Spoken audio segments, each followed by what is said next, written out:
10 buwan na yung baby ko pero ngayon ko palang i-share sa inyo itong na-experience namin bilang mag-ina.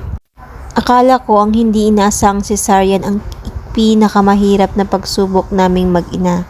Pero hindi pa pala doon matatapos ang lahat.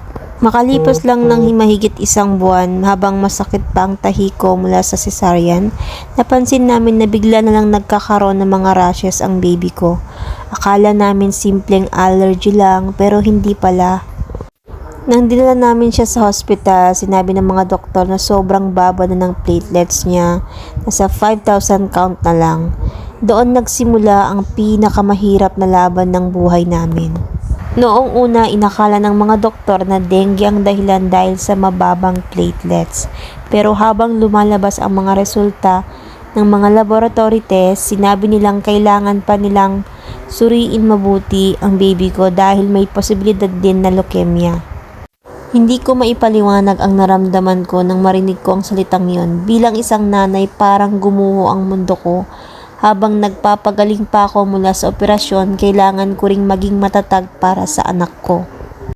Araw-araw kami naghihintay ng resulta ng mga pagsusuri. Bawat oras ay punong-puno ng takot at panalangin.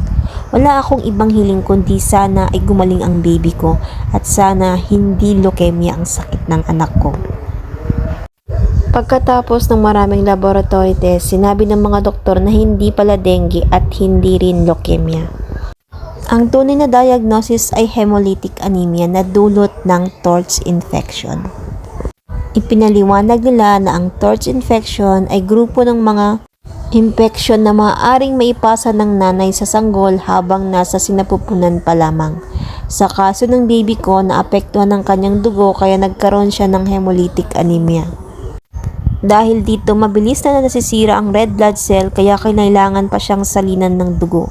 Bilang isang nanay, napakasakit makita ang napakaliit mong anak na dumaraan sa ganoong sitwasyon. Kung pwede lang ako ang umako ng sakit niya, ginawa ko na. Hindi kami sumuko, kumapit kami sa Diyos, nagtiwala sa mga doktor at patuloy na ipinagdasal ang paggaling ng baby ko.